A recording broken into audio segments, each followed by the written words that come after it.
where the reptilians come from, and you have the creepiest Facebook picture, you and Maureen, because again, you've been getting accused of being reptilian, and you got that picture really creeps me out. Well, it creeps me out too, but when you've been outed, you've been outed. Did you make that picture, or did Oh no, a listener? Yes, that was the accuser. Oh, the accuser made it. So people know, he just took a screenshot of Maureen and Jason. He made them green with these lizard tongues coming out of their mouths, and they look silly. But the accuser seems very serious that he really thinks that you guys are evil reptilians. That's because he's correct. And he also did something about open minds still being controlled by the Illuminati or something. Mm-hmm. Wow. Oh yeah. Yeah. We are the problem. Mm-hmm. Well. What can we do? Let's see. What's the script? Good fun. What's our Illuminati script say we're supposed to cover next year? Let's see. I know, right? Well, I guess, but that's why I called you Mr. Draco. But I appreciate that. Thank you. But we can't spend too much time screwing around here, Jason. I know you like to be silly and stuff, but we got to get to business because this is our first show of the year.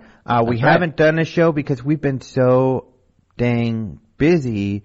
I mean, with the conference. It's so exciting how soon that's coming up. Oh, a month from today will be the second day of the conference. Yeah, wow. That's scary, but awesome. Yeah, scary, but awesome. That's a good way to put it. I agree. So crazy. So the UFO Congress, of course, is coming up. We'll talk some more about that, but so super excited about that. It's going to be so much fun. I mean, I every time I look over the speaker list, I personally think it's really exciting and a lot of great stuff to share. I think it's really cool. So I'm very, very excited for that. And we have so many friends from all over coming that it's difficult because we're so busy that often we don't have as much time to spend with all of these people as we would like to, but it's going to be really awesome. That is the most unfortunate part of the whole thing. Yeah. There's so many people there and you'd like to see them all, but it's also such a busy time that you don't get around to seeing everybody. Yeah.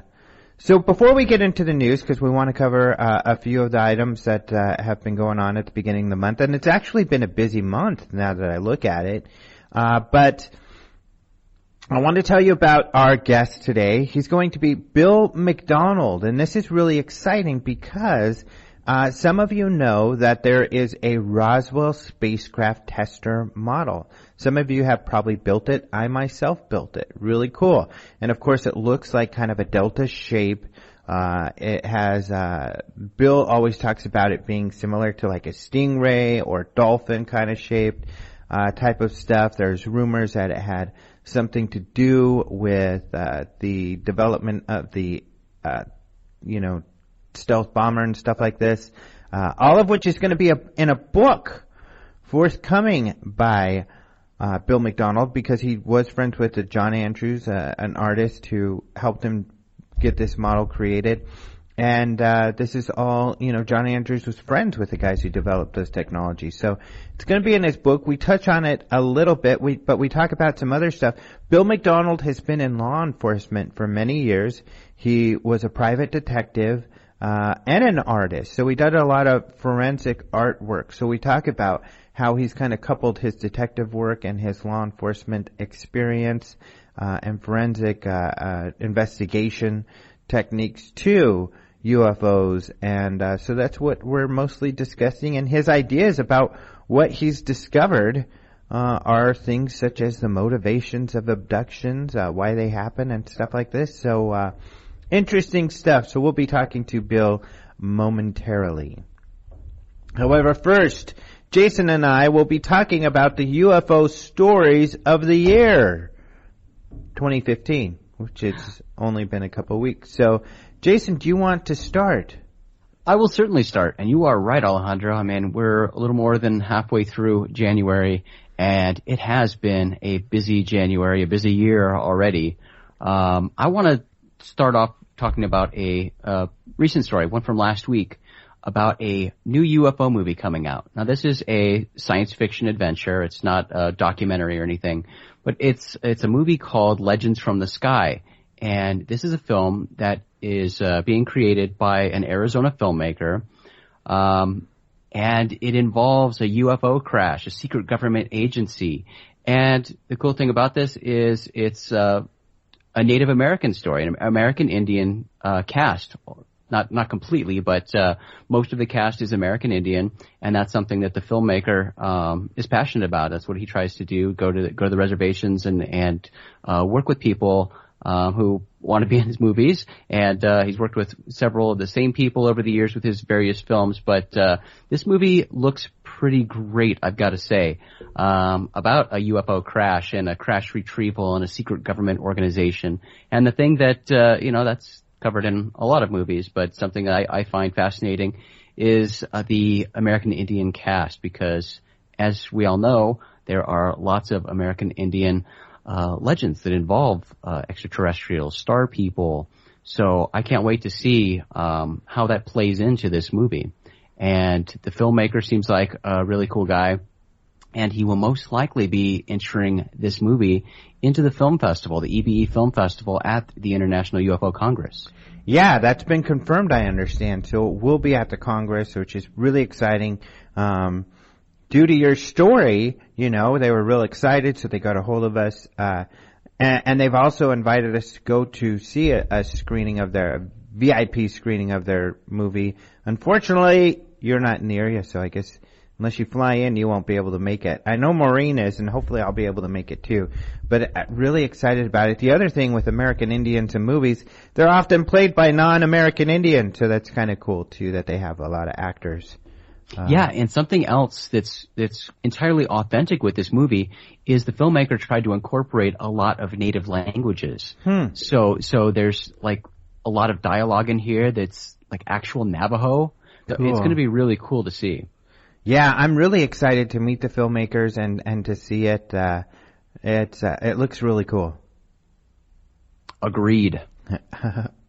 The first, I guess, story I'll talk about is I did a story, and I just would like to hear your thoughts. I won't go over it too much. I talked on Coast to Coast and some others about it, but, as usual, I did the top UFO hotspots for 2014. I took the MUFON numbers, and I crunched those numbers to see where the UFOs have been reported. As usual, as we've gone over every year, they're usually reported more UFO sightings in the states that have more people. However, what I like to do is match that up per population to see what states have the most sightings per person. That really, I think, is more accurate as to where the hot spots are. Southwest is always up there. States like Nevada, Arizona, Colorado, and of course New Mexico. Those are all in the top 10 as usual. But you may find this interesting, Jason. Number 1 was Oregon. How weird is that? And it was like heads above per population. It is interesting to see that is number 1 for 2014 because we didn't really hear a lot about Oregon sightings that year. In previous years, there were, waves of sightings off the coast of Oregon. So that would have made more sense to me. But last year with Oregon, that is surprising. And I went and looked at the data per month to see if it was a wave that caused this, but not really. There were a couple of months that were a little higher than the rest, but not super, not a lot higher. So it doesn't seem to be a wave, but a consistent high level of reports in Oregon this year. And of course, we have heard anecdotally from people telling us, which is kind of interesting because I don't see this so much. You do see it, but it seems like more so in Oregon when we post a story about UFOs in Oregon. It does, although I don't think we did that at all at 2014. There were no UFO stories really for 2014 in Oregon. But people saying, oh yeah, we see them up here all the time. Yeah, that's pretty interesting. And I've done this before, but I will again compliment you and thank you for your approach to these hotspot lists, because I agree with you. I think it is important to look at it, based on the population and per person. Yeah. It gives you a more accurate reading. Yeah, totally. There's another news organization that did this just this week. I can't remember who it was, but they did a similar story, But they did it by population, so sure enough, you have all the biggest states up there: California, Texas, Florida. So it's not really a fair representation of, what's getting more reports per person.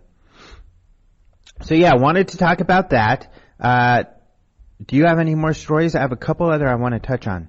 All right. Well, this might be one that you want to touch on because, surprise, surprise, and by surprise, surprise, I mean not at all. Already, here at the beginning of 2015, we have yet another scientific study talking about proof of life on Mars. So Curiosity, through some photos taken by the Curiosity rover, a geobiologist in Virginia studied these images, and based on her 20 years of experience studying microbial structures on Earth, she's pretty convinced that what is seen in photos in the Martian dirt or in rock is sedimentary structures of microbial life. And, this isn't somebody who, and again, not everybody on the Curiosity team is an expert in all things biology. Mm-hmm. There are other people who have made this their living. So she's done this specific study of terrestrial structures for 20 years. So she says, I'm pretty sure I know what to look for, and I know what I'm looking at in these pictures. So again, microbial life, but she says it's pretty clear to her. She says she's open to other opinions from scientists, and she wants other scientists to take her research and peer review it. But she says based on what she's seen in her 20-year career, she's pretty sure that these are fossilized structures of microscopic organisms on Mars. Mm-hmm. Well, and what's great about this isn't like we get these stories all the time, and we got another one today. I get this from some guy, seeing all this stuff on Mars. He thinks they're statues and stuff, and I just don't see it. I'm sorry. It looks like rocks. It looks like you're looking at clouds and seeing bunny rabbits and stuff. I don't see it. But this is an expert, and she is a well-respected expert that is being taken very seriously. And unlike some of the previous studies talking about evidence collected from meteorites here on Earth, and problems and complaints about the quality of publication this research has been published in. This particular research was published in the journal Astrobiology, and when it comes to astrobiology and a search for life, astrobiology is a pretty serious journal. Yeah. So it's cool to see that more of this is coming out, and as we mentioned at the end of the year, and as we always mention, Alejandro, that evidence just keeps mounting. Yeah, I wasn't going to actually go there because there's just so much. I think people are getting flooded with it. But the thing is that it's still coming more and more. And I mean, even today, there's another story about the microbes. It's just, already in 2015, we have new discoveries supporting this idea that there's life. It's amazing just how it keeps coming and coming and coming. So it's so exciting. It is. All right, so you said you had a couple more? Yeah, a couple more. Okay, right. Of course, I think we've got to mention, you wrote the story on the petition, the seventh time, Steve Bassett has done a We the People petition. He got a response to one already, so, to be honest, and I know people love this stuff and they want to keep doing it, and I support you all, go for it. But I don't know what he thinks he's going to get, even if he gets 100,000 signatures. He already got a response to a similar petition, so I don't know why he's doing this again. I don't know that it's going to have an effect, and I don't know that anybody at the White House knows anything about UFOs, and that's who he's petitioning to say something or to have hearings. So. And of course the White House does not have that much influence over the Congress, especially in the last few weeks. So, this is geared towards having the White House pressure the Congress to have hearings. But unfortunately the White House is pressuring the Congress on a great deal of many things and having no luck in any of them. Yeah, and even with the very first one we talked about, having issues with the wording and just the approach here with these things, being very accusatory, and just the phrasing of these petitions and what the petitions are actually seeking might not be the best way to go about it. Playing it from the other side, thinking about the White House when somebody comes at you and says, "You tell us right now, you're lying, you son of a bitch." It's you really think that you're going to get the response you want? Probably not. Mm-hmm. So, seventh time around asking for all of these different things, I think it needs to be a more focused effort. And, there are a lot of people out there, like you said, who are firmly behind this, think this is earth-shattering, going to change the world. But we've been down this road before, and, there's not really anything here indicating that anything's going to be any different this time. So. Yeah. And those are our personal opinions, having been around the block for a while and having seen this for years. I think especially people who are new to this whole field, they love to see some action going on. And, but I gotta say, people keep saying, you guys need to be promoting this. And we are, telling people about it. We're more than happy to tell people about it. We're excited to tell people about it. We're excited for people to go participate. Please do. I personally, say, I'm good job to Steve Bassett for continuing to do something, and I think a lot of people respect that he's out there actively doing something where a lot of people aren't. So I agree. I respect him for that. That's wonderful. I want to say great job, and everything, despite my hesitations or I guess skepticism. But yeah, great for him. I hope that, I'm happy to promote it, and I hope that everybody who wants to goes and sign it, even though I don't know what effect it'll have if he does get 100,000. So far it looks like he's got 9,000. He's about at the halfway point here, so he needs another 90,000 in the next couple of weeks. Maybe if there's a big story on it, CNN or somebody picks it up. If they do pick it up, they'll probably make fun of it. But hey, sometimes any media is good media. So if maybe there is some big hubbub about it, making fun of it or otherwise, that it'll help him get his 100,000. But he'll probably just get a response saying, well, we already answered your question. Nothing's changed, I would imagine. Yeah, that's a good point, pointing out that the already existing response, and even Steve has pointed out himself that, some of the petitions that have met the threshold of 100,000 signatures have been waiting for a response for a very long time.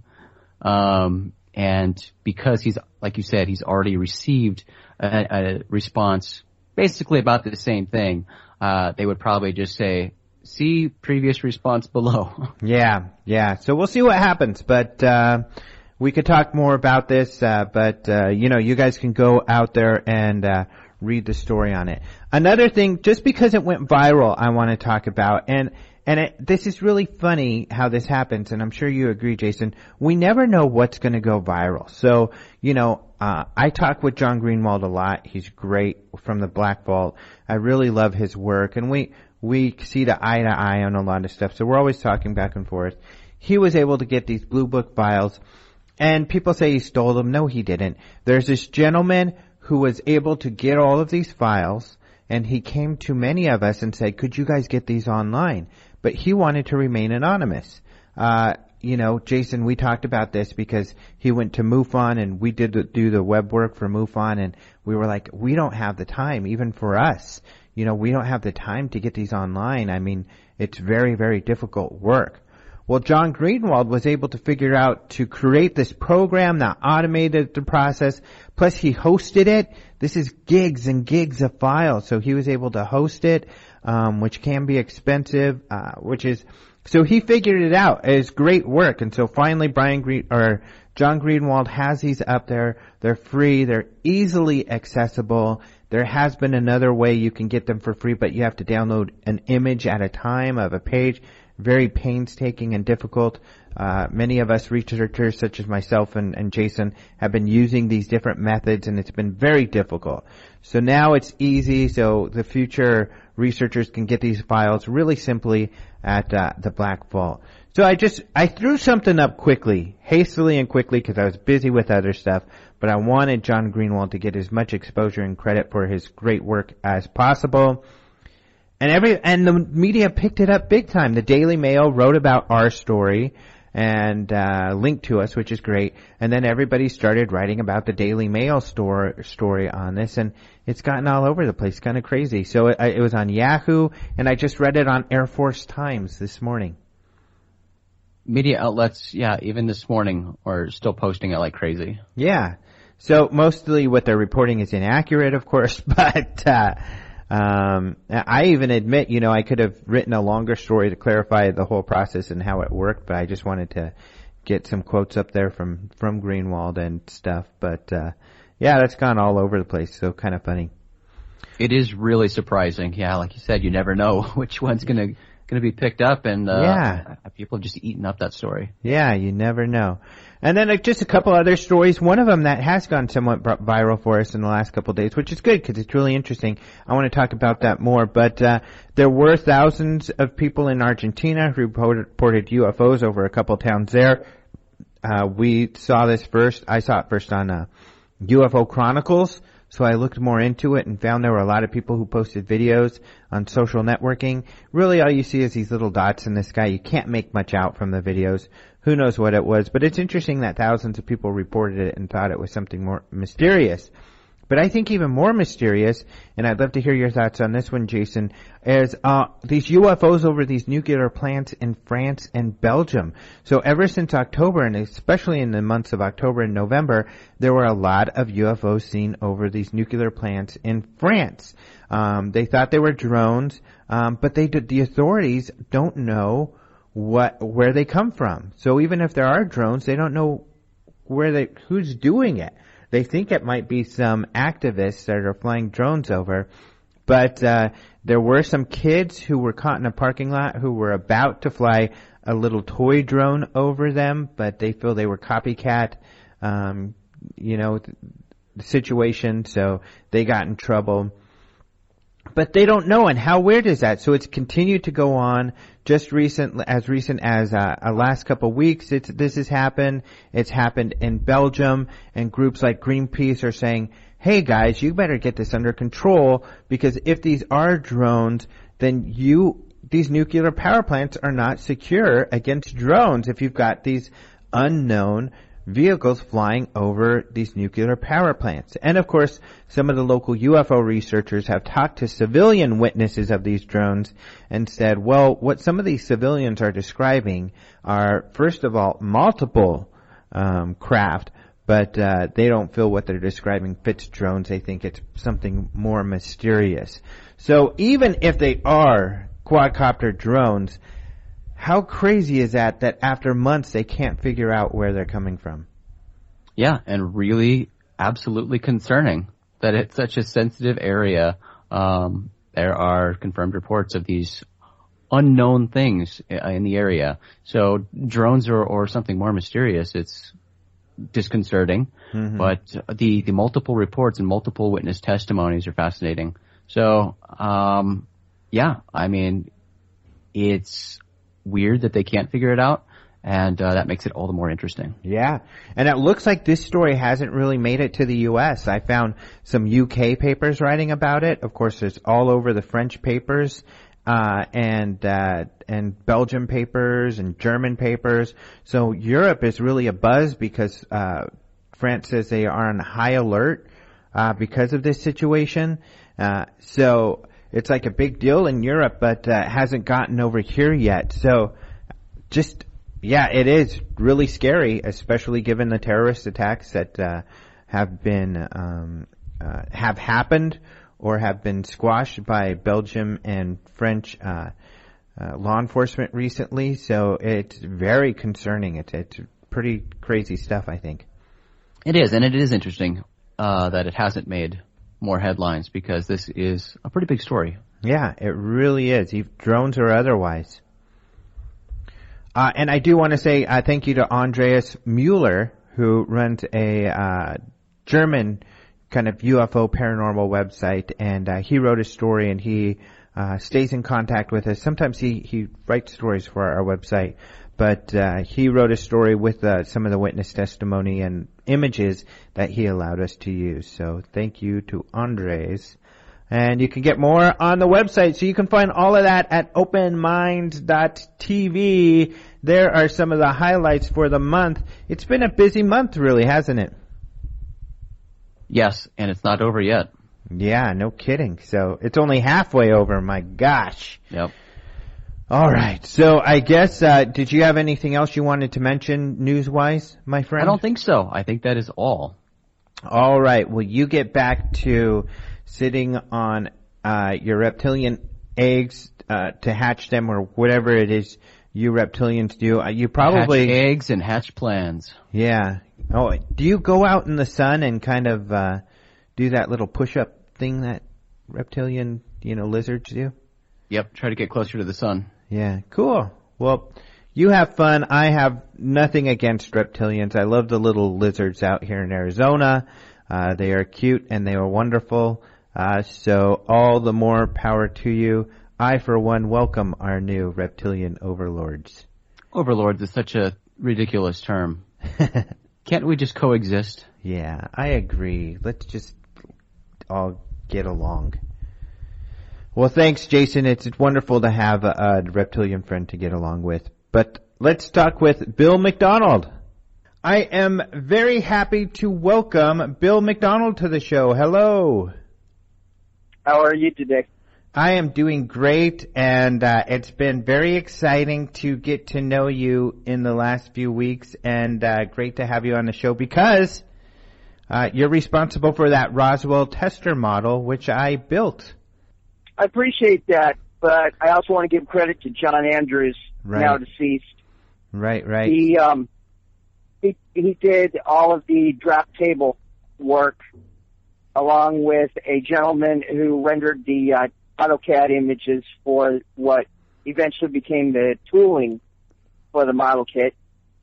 What I did was bring the project to Testors along with 22 detailed drawings that clearly conveyed that the Roswell spacecraft was a seamless and utterly smooth combination of high-altitude wave rider and low-altitude ground effect aircraft all in one. Mm-hmm. So, and one of the things you've done, just so people know, is that you work in law enforcement, so you have brought those skills to UFO research, and that's you applied these skills to produce that image, correct? That's absolutely true. In the mid-'80s to late '90s, off and on, I was a consultant paid by a detective agency to volunteer my time as a forensic sketch artist to the Los Angeles Police Department. That was back in the days when Chief Darrell F. Gates was still chief. It was back before mostly it was back before the Rodney King debacle. And the last time I worked with the LAPD was in 1998 when everybody nationwide was involved in the Gianni Versace manhunt for the murderer of Gianni Versace in Florida. And I was on Channel 7 Eyewitness News every morning for 3 mornings straight, drawing pictures of what the suspect looked like in various disguises, because he could even dress as a woman. He was very androgynous. And after that, he was shot dead only a few blocks away from the Versace house on a boat at one of the marinas. And the fun and games was over. After that, they disbanded South Bureau Homicide, and I went back to being an old-fashioned gumshoe private eye. And at that time, I was already married and working with my wife on her website. And, all the artwork and everything that we were doing in the 90s and the early 2000s connected to alienUFOart.com, which is my wife's website that she built from scratch. It includes pages that she made on me and my artwork, as well as all her paranormal investigations and all of the fun that she has throughout the last 2.5 decades with her paranormal research. So you worked with on that craft Kevin Randall and Don Schmidt, correct? Well, Kevin Randall and Don Schmidt had they had access to witnesses that at the time nobody else had access to. Mm-hmm. And that was from 1993 through 1997. And they gave me access to those witnesses, and we formed a partnership. Mm-hmm. And Don Schmidt was also an artist. He is also a sketch artist. And he had copied very, very detailed images freehand from one particular witness, Frank Kaufman. And there were other primary witnesses, including a few that were found by me that were outside of the scope of Randall and Schmidt, that made it possible for me to build and utilize the techniques that detectives use, where you have multiple witnesses, mm-hmm. all describing the same vehicle, the same object, or the same person, in order to build what then becomes a generalized composite. Mm-hmm.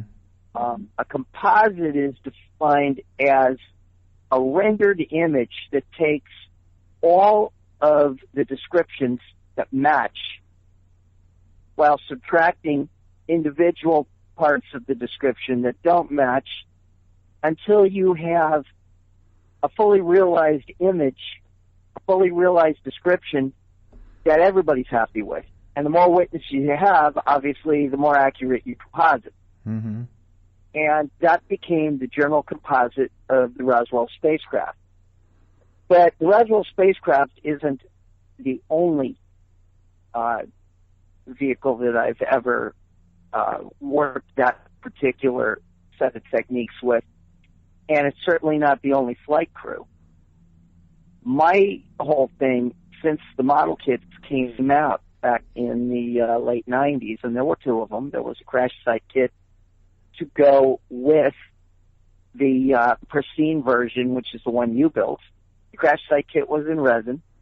Testors released both. They were both extremely popular. Sales were through the roof. Mm-hmm. And from a commercial standpoint, it was a very successful business venture, and everybody enjoyed a little taste of the rewards that came with it. The thing that I want to stress in, my current interviews, because I need to step away from the Roswell case at this point, because I'm in the middle of a book mm-hmm. on how we did the general composite of the Roswell UFO, how we accomplished it, which witnesses were involved, and also who were some of the major players in the military-industrial complex that verified my research. But that's all going to come out in the book. So we're going to step away from Roswell and, talk about various types of UFOs in general and various types of flight crews in general, because the techniques are always the same, mm-hmm. but the flight crews are not always the same, and neither are the vehicles. Mm-hmm. So your relationship with John Andrews is, and how that all happened, is that also going to be in the book? His relationship to Ben Rich, my relationship to him, everybody's relationship to Clarence L. Kelly Johnson, who brought John Andrews and Ben Rich into his inner sanctums, mm-hmm. And how he took both men under his wing, one who was a direct employee at Skunk Works, the other of whom was a young graphic designer working for the old Comet models going all the way back to 1963. Cool. Both men were very, very young. They were in their very early 20s. And Kelly Johnson had a very strong relationship to both of them. But mm-hmm. that'll all be in the book. Okay, cool.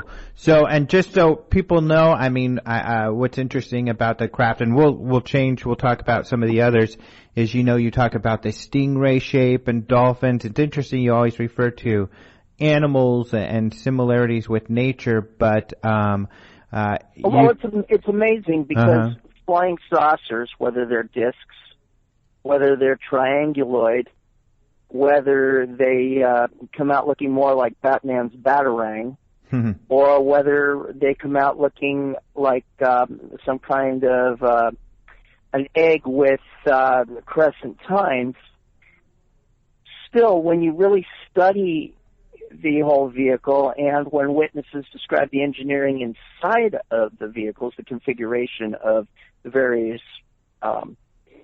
the layout of, the floor plan, whatever they see that allows you to picture rooms and levels, they seem to mimic and model sea animals, specifically sea animals that are more often than not invertebrate sea animals, like either echinoderms, which includes not so much your starfish, though they are echinoderms, but for the discussions of flying saucers seem in many cases to resemble sand dollars and sea urchins, but without the spines.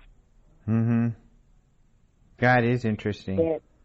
And their power conduits, however, the power conduits are laid out, seem to be in the same omnisymmetric or pentasymmetric manner that echinoderms' entire neurology is laid out. You see what I'm saying? Mm-hmm. It's not so much bilateral symmetry as it's more like pentagonal or completely circular symmetry, universal symmetry in some cases. Mm-hmm. Whereas your Stingray vehicles are more laid out with bilateral symmetry, which is, the Roswell ship would be the number one example of Stingray-type ship, but there were plenty of those observed also in the 90s. Mm-hmm. So, especially off the coast of New York and New Jersey, and also off the coast of California. And do you think these are craft that were kind of the same model or very similar to the Roswell craft? For a long time, I was in the general belief that vehicles, like many of the kinds of aircraft and ships and everything that we have here, fit themselves into design categories like what we would call classes.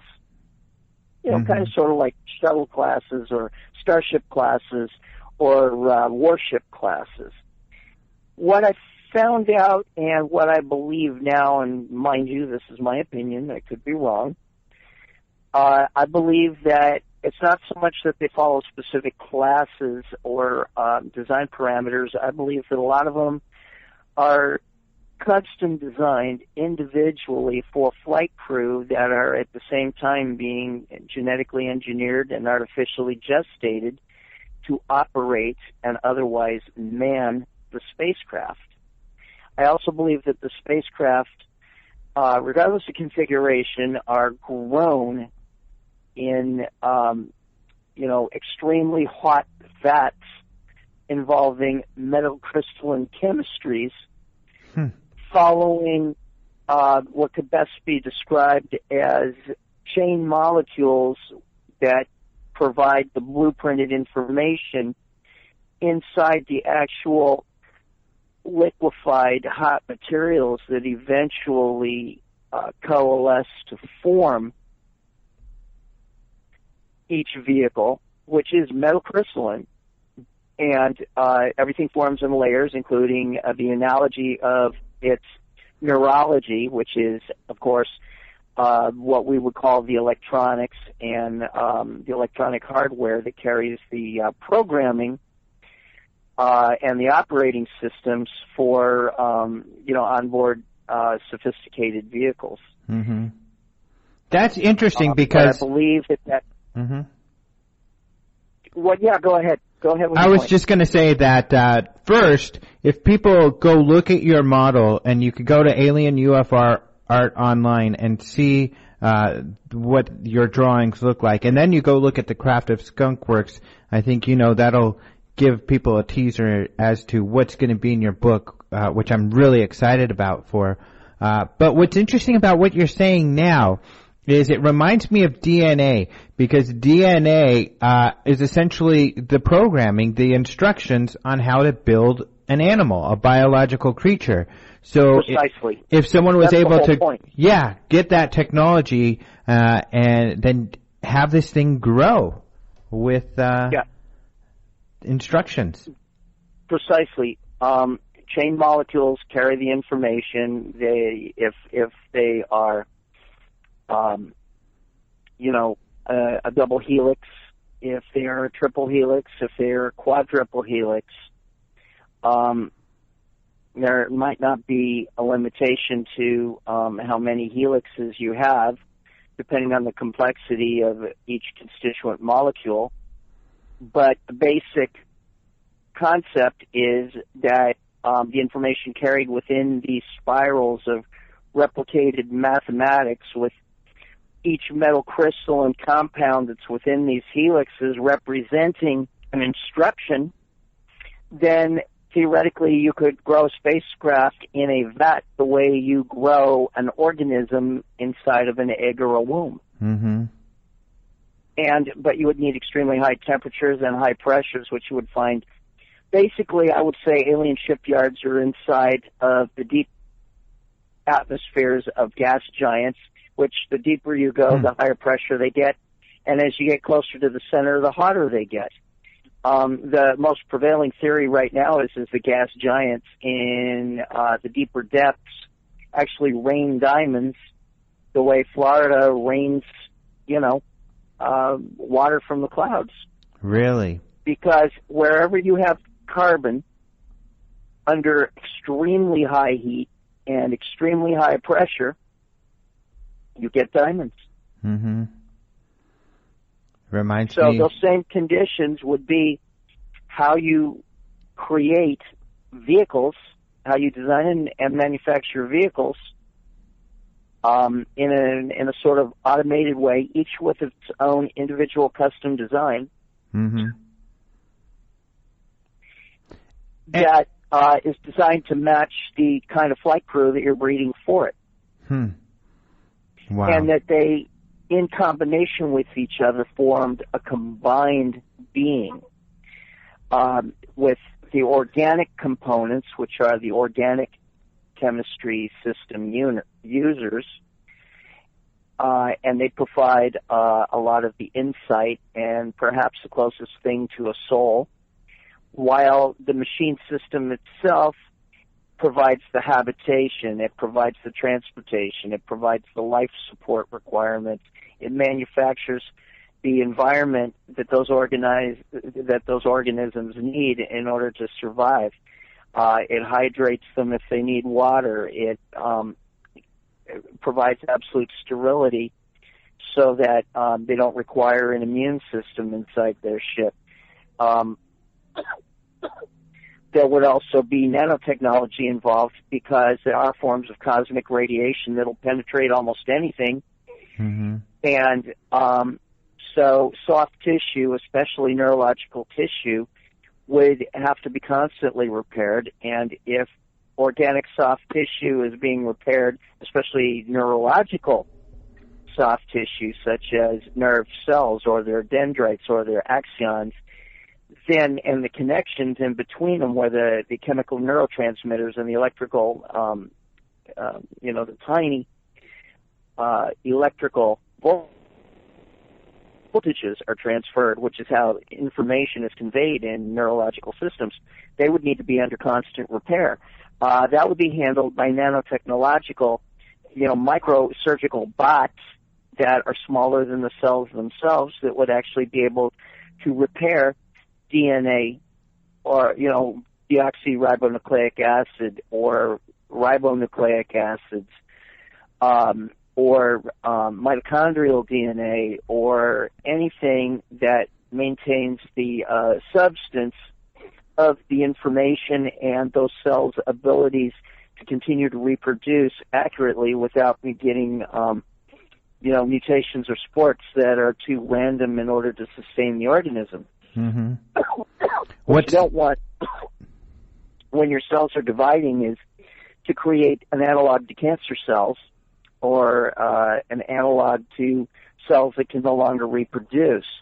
Also, you have to deal with the chemistries that cap and otherwise bind DNA in order to keep strands from losing at each end. You see what I'm saying? Because otherwise DNA will break off with time.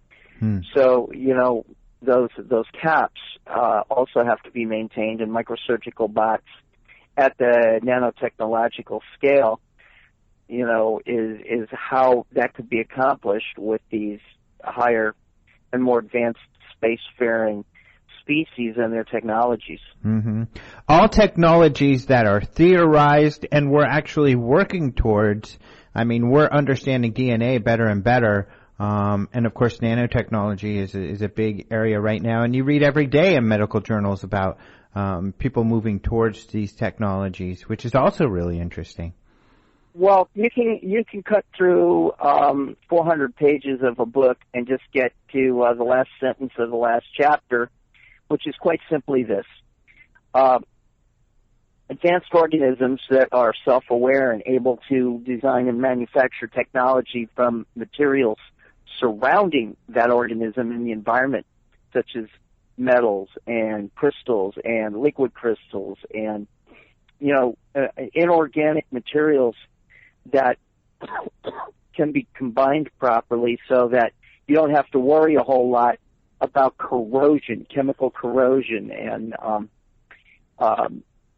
various substances that are chemically very inert, like water itself is a very inert substance that does not degrade over time if it's pure. So what happens in a situation like that is you end up with handheld tools, machine systems, internalized machine systems, and the exteriors of those machine systems that have longevity. You could have machines that, unlike a car or a truck, is ready for the junkyard in 10 to 15 to 20 years. You end up with a machine that might last 20,000 years or even 200,000 years, possibly, before time and entropy, which is all material in the universe, goes from a more orderly state to a less orderly state with the passage of time. And so entropic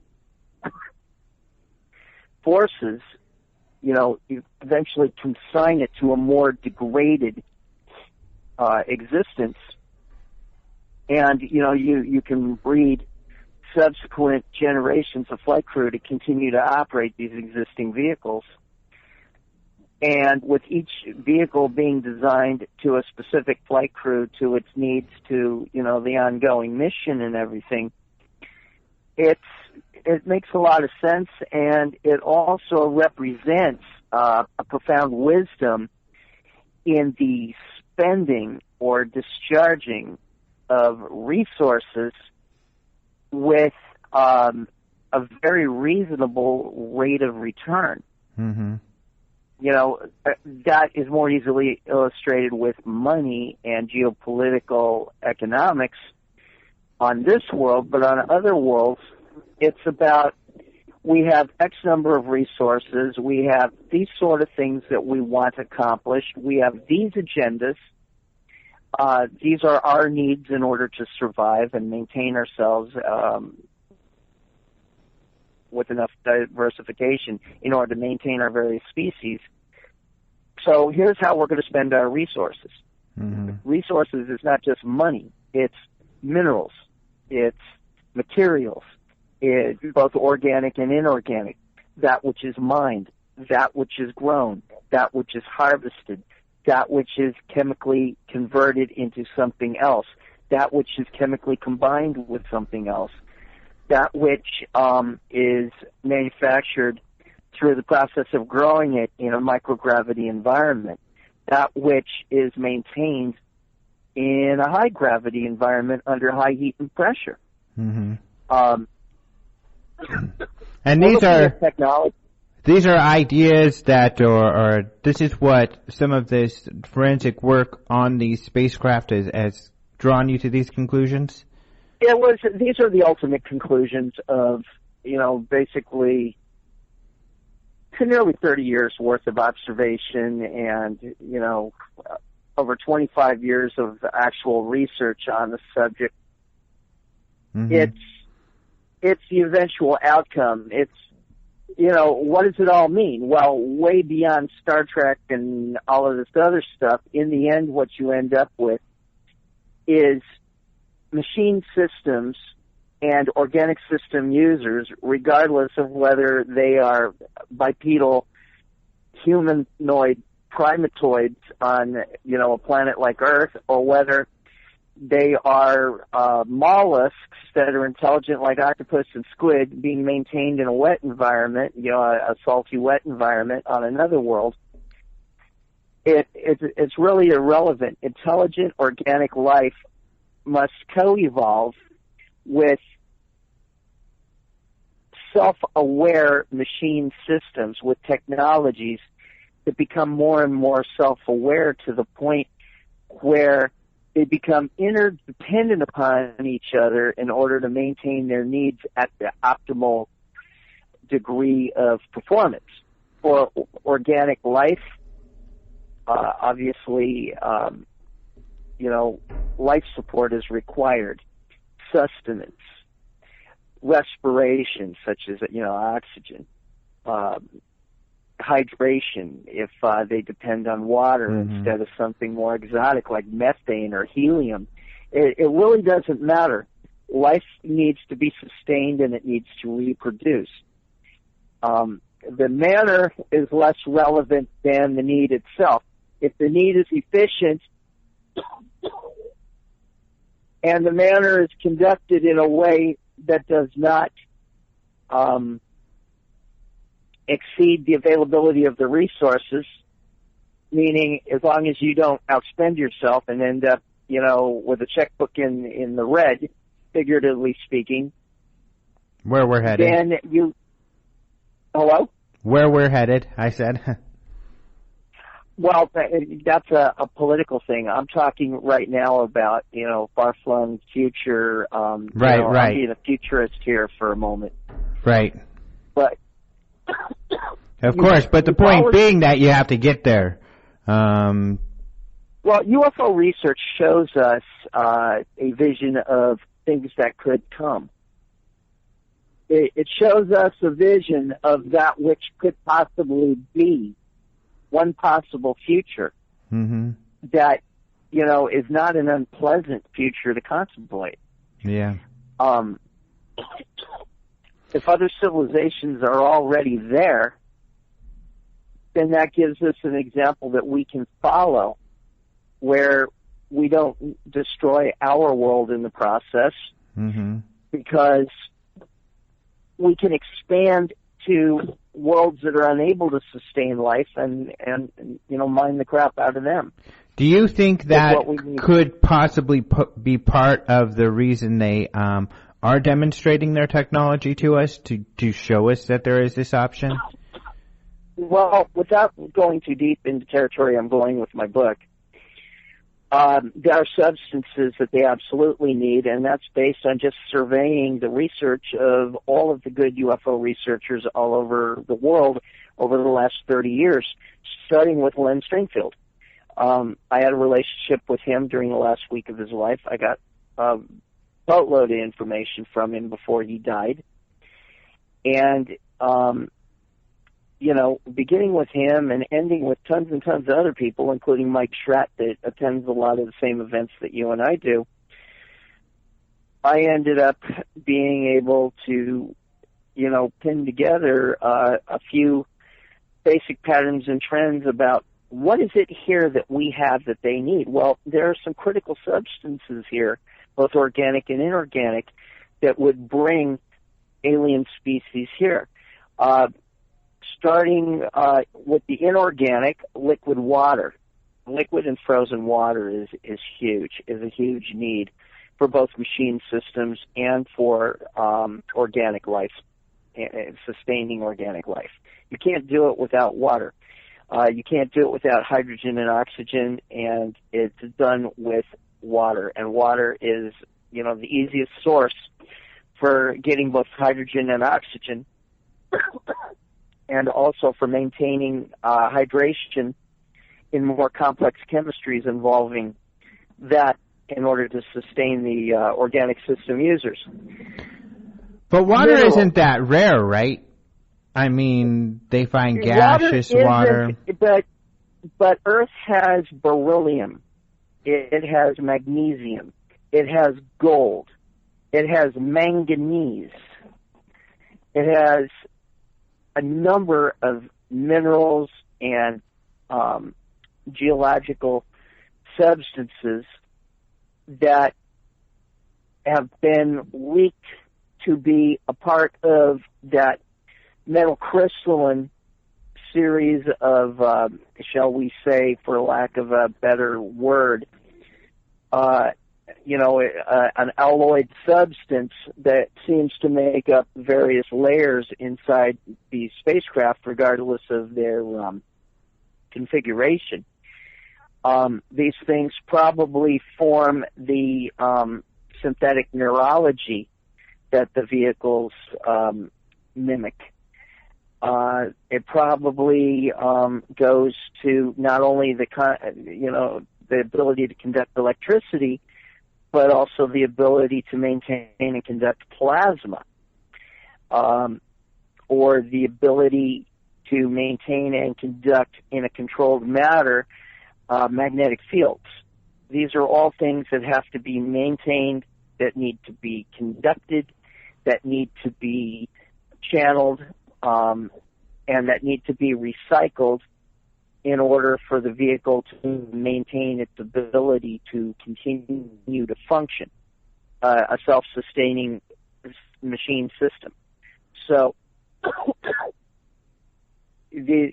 boron is another substance that I've heard about. There's 3 isotopes of osmium that have been mentioned in the popular research, and various metals and substances on the periodic table that at the time they were mentioned were unknown that have now been identified and known, such as element 115 that Bob Lazar was talking about in 1980, in the early 80s, that he is that has since been confirmed on the periodic table by the appropriate chemists throughout the world. Element 116, I believe, is another substance that has been confirmed after being predicted accurately by Bob Lazar. I mean, you can go on and on and on with this, but when you are dealing with species that are between, say, 10,000 and 2 million years in advance of us, and there's probably at this point I would figure about 11 of them, some of them designated into subspecies, races, and castes.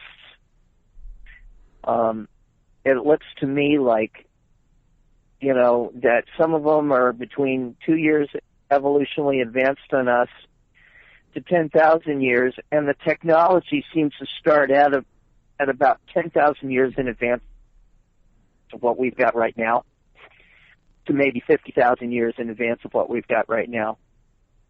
Anything beyond that does not require a relationship between flesh and machine anymore. At that point, life can sustain itself without body and without machine systems. Which is why your Type 2, Type 3 civilizations that were described by Michio Kaku, Dr. Michio Kaku out of the University of New York. Mm-hmm.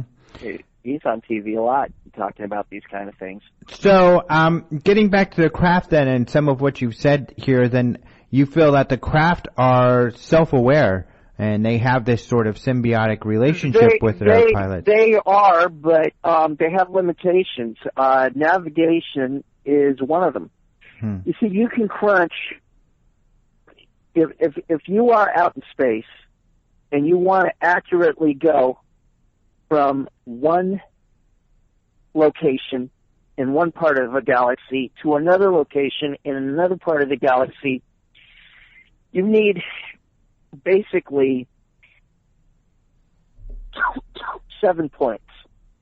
You need 3 sets of coordinates that make up your location where you're at, 3 sets of coordinates to make up the location where you want to go, and 1 set of coordinates that, for whatever reason, you need in order to maintain the correct angles and everything in interstellar navigation. That extra set of coordinates is probably galactic center.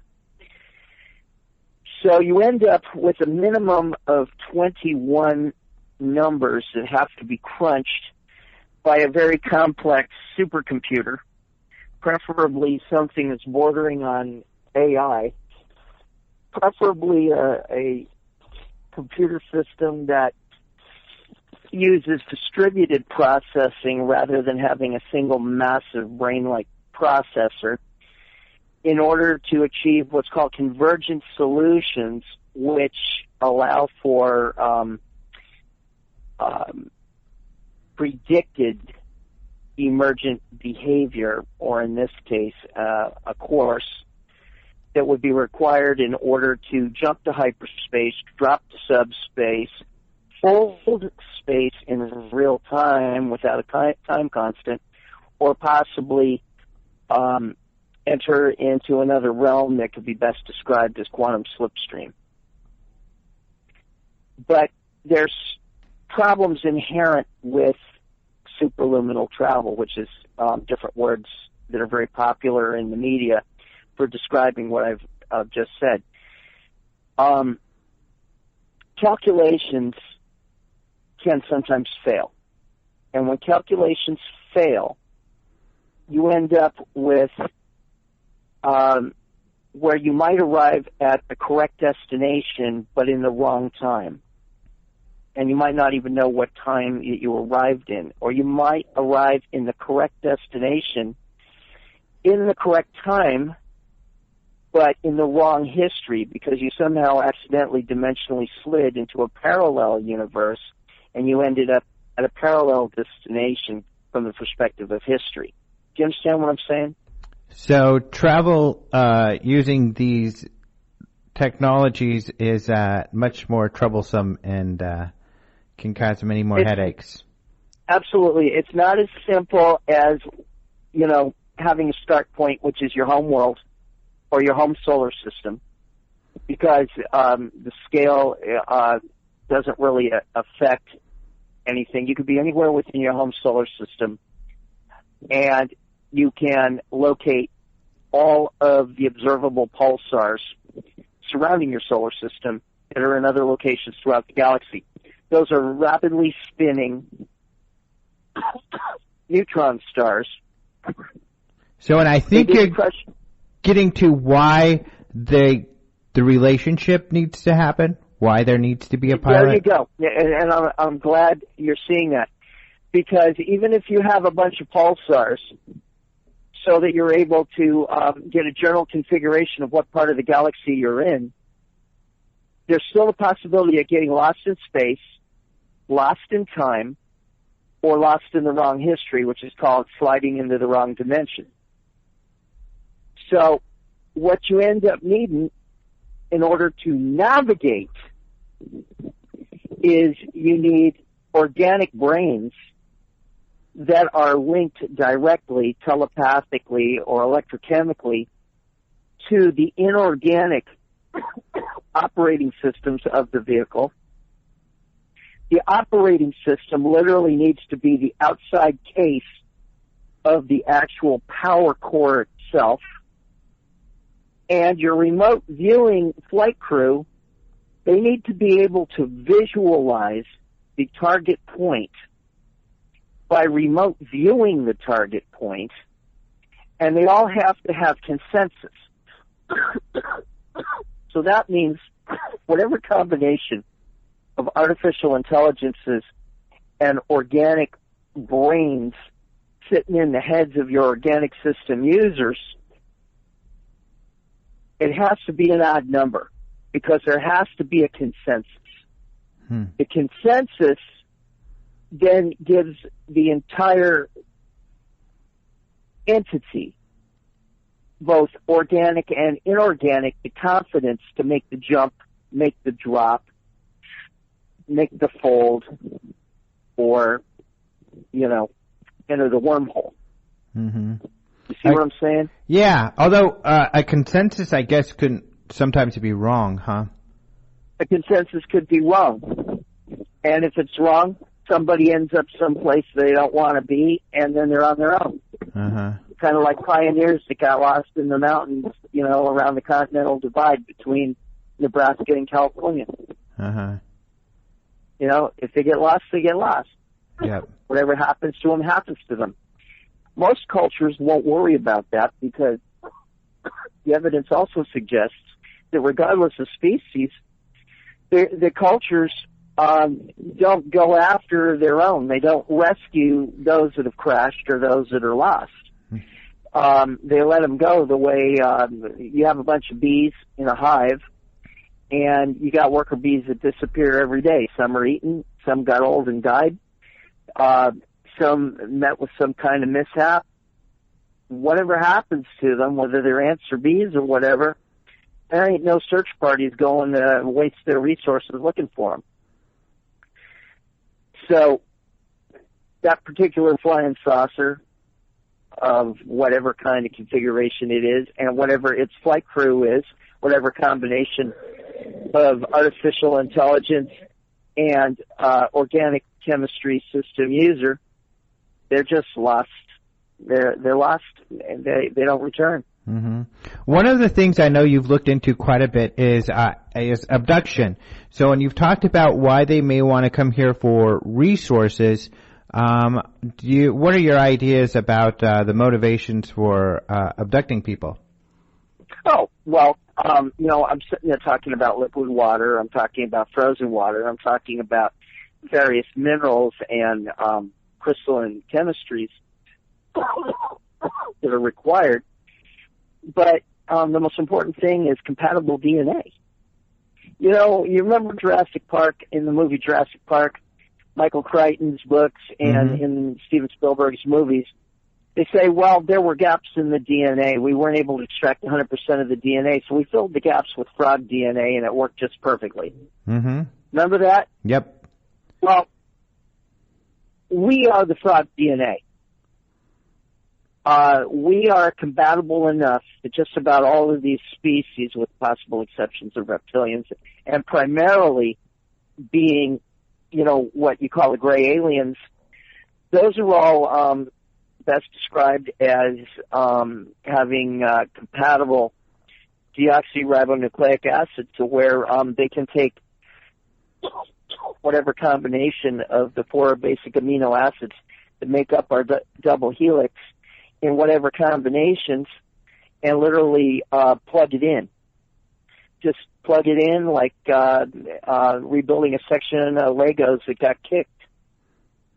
You see what I'm saying? Mm-hmm. For them, it's that easy. It's like our children with their Legos. And do you have an idea as to why we are so similar to them? So for the example with the frog, it was an amphibian, which I guess they felt was close to the dinosaurs, which back then I don't think they knew or had it wasn't as strong of evidence as dinosaurs being related to the birds. Well, the latest medical science shows that xenotransplantation is possible. Mm-hmm. Not from apes to humans, but for instance, you can craft pig skin to humans for extreme burns. And it will take, as long as it's properly prepared with the right chemical solutions, living pig skin can be grafted to human burns until such time as the human skin cells have started to regenerate. Mm-hmm. And pig skin performs the same function of semi-permeable protection that normal human skin would have prior to the horrific burns that poor sap experienced. So, it's the same general concept of xenotransplantation. It turns out that the DNA between us and sheep, us and pigs, is probably less than 7%.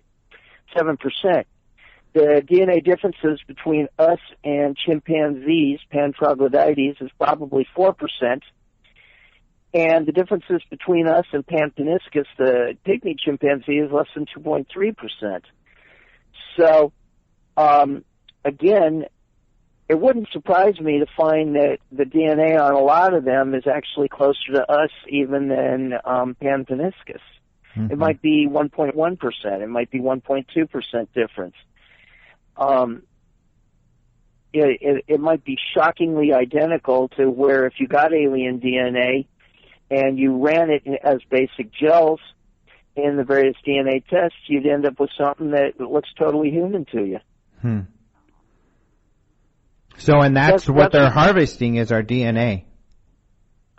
From us, directly. They're harvesting our DNA, and they're also, some of them, I don't want to say all of them because a lot of them probably don't care, but some of them see something else in us that maybe they perceive is something that they once had and that they lost.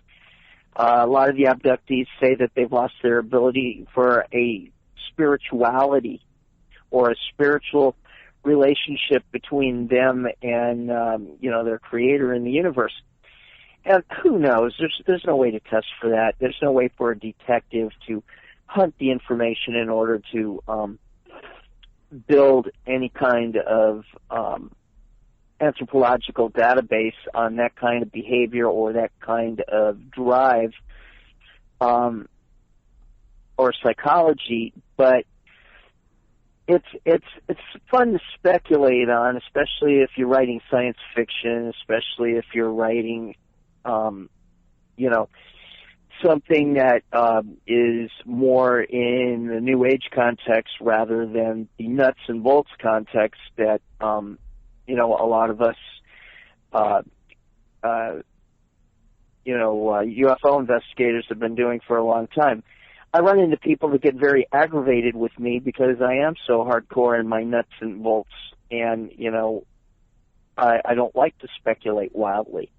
I have people that get in my face and insist that I speculate wildly, kind of like what I did today with you.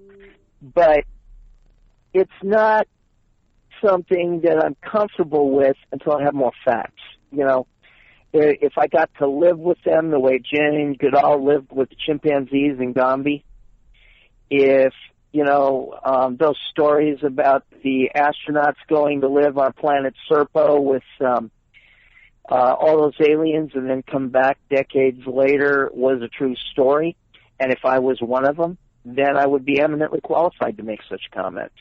But I don't believe in the Serpo stories. I think that that's just part of the greater mythology of ufology, which is why I don't like the word, because ufology implies some research and a whole lot of mythology and some pseudo-religious context is applied, and I don't like that. Mm-hmm. I am a UFO researcher. I am a person who researches aerial phenomena, and I am a detective about it. I don't have materials to examine or to have third-party scientists examine them. So I apply detective methods and standards as opposed to scientific method because I don't have enough materials on hand to apply scientific method. I got nothing to test. All I have is anecdotal stories from very, very reliable are on death's door. And, there's an old adage, but I found it to be completely true. People generally don't want to lie on their deathbed. When they're dying of cancer and the morphine isn't working anymore and they're gritting out agonizing pain and they're fully conscious, they achieve a clarity of memory. And that's when you want to get them to describe their spacecraft and describe their flight crew. When I investigate UFO cases, I don't go up to the guy, I want to know about your background, I want to know why you saw this, why were you there, Everybody else has done that ad nauseam. There is a true test, especially when you have multiple witnesses, for determining whether a person's blowing smoke up your ass or whether the person is telling you the truth. And the truth, remember, is the truth as they perceive it. If they believe what they're telling you, they're telling the truth. They are not liars. Whether they are, in fact, describing something that actually happened is a separate issue. Mm-hmm. But if I tell you the sky is green and to the way my brain looks at the sky and it's green, then I'm not a liar. So it's a very simple test. If I have even a basic concept of what the thing was supposed to look like, and it doesn't even matter, I don't even need that basic concept. But I can start with witness number one, and I can say, you know what, don't be intimidated by me at all. I simply want you to describe what you saw and who you saw with it. And I use innocuous words like who and what because that doesn't salt their memories. Mm-hmm. It doesn't, put any ideas, well, maybe they were reptiles, well, maybe they were grays, well, maybe it was this. I get them to describe to me what they saw. I take notes. I get them to reiterate what they saw. I get them to tell me the story in the exact sequence that it happened. Then I get them to tell me the story again, this time what it would be like if they were an outside observer observing somebody like themselves and the event from a third-party angle. Then lastly, I get them to describe what happened from the last event back to the first event. If there are no significant deviations in the story, then I'm ready to move on to the next witness if I'm lucky to have one. Mm-hmm. In the case of the Roswell ship, I had 28 witnesses. Wow. All dead.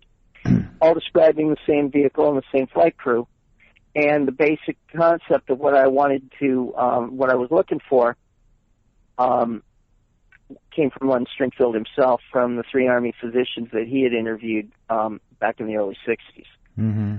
The early 50s. He himself was a United States Army intelligence officer from the precursor to United States Army Security and Intelligence Command, INSCOM. So, you get a lot of good information. You also want people with pedigrees.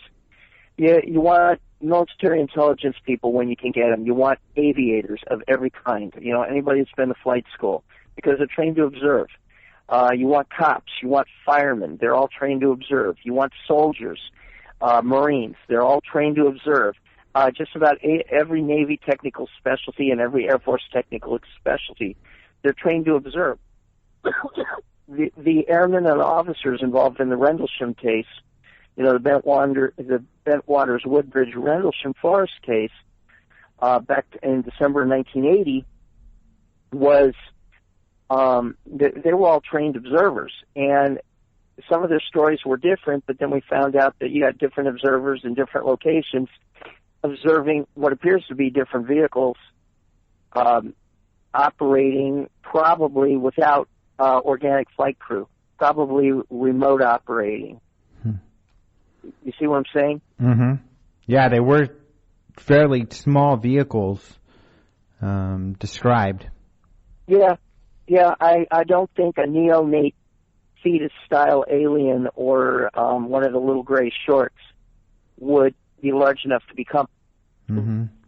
Now we're starting to run out of time, so but before we're done, I do want to ask you, having done all of this research and seeing maybe patterns, and given what you've described about the motivations, do you see then any change? It doesn't seem like, at least with this scenario, there'd be any reason for them to change what they're currently doing.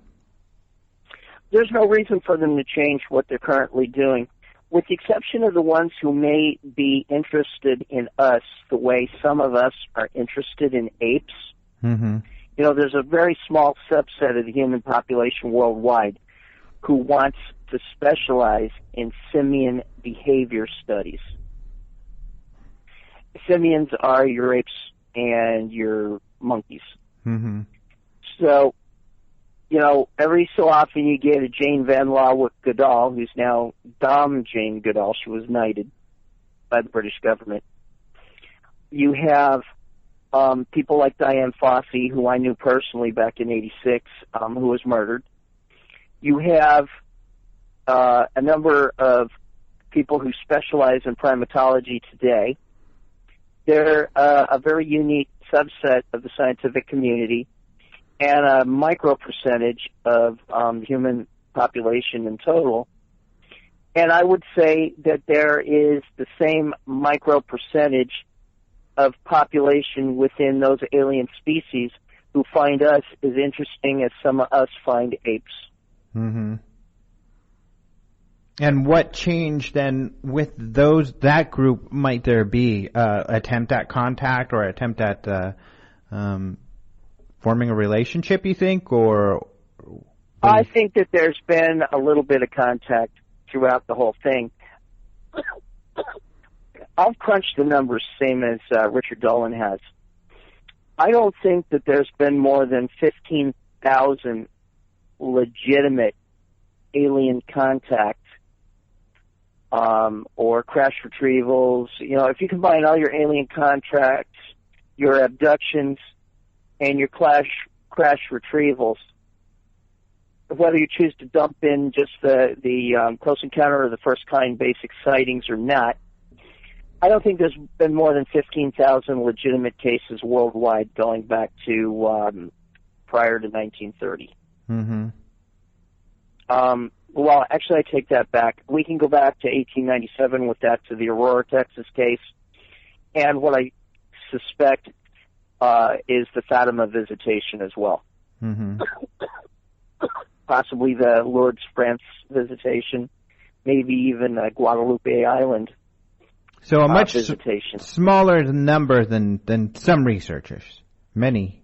Right, but let's say that the UFO crash at Roswell, which is the most reliable case in history, mm-hmm. with the most, from a detective's perspective, the most verifiable information in history. If there's only one case, and you find the wreckage of an alien spaceship that's clearly not of this Earth, and a flight crew that clearly does not share the biology of any hominoid intelligence on this Earth, all it takes is one. Mm-hmm. All it takes is one. Once you have the evidence and can disclose it to the population, it only takes one case. Yeah. What if the Roswell case was the only true example of a UFO with a flight crew ever to contact the Earth? And what if ancient aliens and all that other stuff was just a pipe dream? Mm-hmm. You've still proven that UFOs exist and that aliens exist. Right. You see what I'm saying?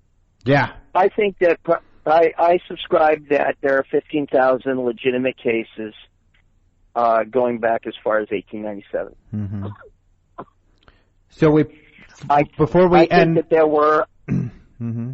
I was going to say I do believe that there was ancient contacts and landings, probably 4,000 or 5,000 worldwide between 10,000 BC and say 3,500 BC. I do believe the Puma Punko is evidence of ancient extraterrestrial construction. But I also do believe in antediluvian civilizations because I choose to believe in it. But it's fun to believe in it. But given there is evidence to support it. The future. Your thoughts on, because you were getting somewhere where you said, there was that small group. Oh, I see what you're saying. Yeah, and how things may change. I don't see any reason for them to change their agendas or change the way in which they contact us. Yeah. We don't have the technology yet to compete with them in any way. There's also the possibility that they are a threat in many ways. And I believe that there is a global paramilitary opportunity, or shall I say, operation ongoing to prevent some of them from over-harvesting. In other words, from taking more of us than they ought to be taking. Mm-hmm. I am a firm believer in that. I believe that some of them might even see us as a food source, the way we would ranch cattle or sheep or even cavies, guinea pigs. They're delicious, down in the South American countries like Chile and Argentina. They eat a lot of cavies. Cavies are guinea pigs. Up here, they're pets. Down there, they're food like rabbits. Right.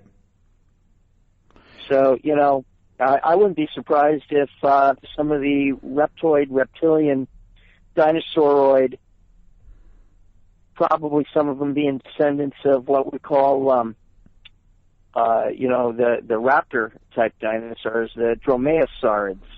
If some of them are dromaeosaurid, then maybe they like the flavor of, earth primates, earth mammals. Yeah. It sounds gross to me, but I'm a vegetarian, so. Well, they might find us as delicious as my pet python found my neighbor kid's hamster. Uh-oh. Well, you see what I'm saying? Yeah. No, I get you. So, interesting stuff, and people can go to Alien UFO Artwork or alienUFOart.com for more, including let me change that around a little bit. AlienUFOArt.com is where you go to get my wife's book, Help for the Haunted. Her book, Help for the Haunted, with all of her 16 years of ghost research, was published by Richard Dolan, and it's out. And if you go to AlienUFOArt.com to the home page and click on the book cover, it takes you straight to Amazon. The book's only $13.95 plus shipping and handling. It's a great book. Everybody from clergy to school teachers have given Laurie enormous compliments on it. Mm-hmm. I've got 4 books that are completed, 4 that are science fiction that are completed, and 1 that is being revised right now. That's my nonfiction book on Roswell. Richard Dolan will be publishing my Roswell book. He's already said so. More important, and I have a contract with him. More importantly than any of that is if you need my artwork. Now, my artwork is something that I'm extremely proud of. And it can be seen at this website also. Yes, you can. You need to go to the Alien UFO art page. That's one of the pages in my wife's list on the home page. If it says Alien UFO art, click on that, and then there's 2 or 3 pages with my stuff on it. The other thing you can do if you really want to see some good artwork really fast is to go to me on Facebook. Go to Facebook, look for Bill McDonald, or you can just put it into your browser as facebook.com/WLM author, and my page pops right up. And it's got a couple of references to Laurie's Help for the Haunted on it, but it's got a lot of my original drawings. Some of them are UFO themed, some of them are science fiction themed. One of them is the Loch Ness Monster stalking a fisherman at the side of the lake, which I actually drew while I was sitting there at the side of the lake. Oh, cool. And it's some of the roses that I do. There's a lot of different things. I can draw just about anything. I do wildlife, I do marine life, I do aviation, I do portraits, I do your favorite pets and horses, whatever, plus the UFOs, plus the UFO experiences, plus if you're an abductee and you're trying to figure out, you're trying to recall the spacecraft you saw, you're trying to recall the flight crew, the doctors, the alien beings that were handling you. Just get a hold of me through Facebook or get a hold of me through alienUFOArt.com. All right, cool. Yeah, lots of really cool stuff there. And we'll put up the link on the site when we post the show. So thank you so much. I know you've got a cough there and you're a busy guy, but I apologize. I just got over a super bad flu and I've got bad bronchitis. Yeah, well, hopefully you get over that really soon. But thank you so much for coming on the show. It was a pleasure, and thank you for being my new friend in Arizona there, Alejandro. Yeah, my pleasure.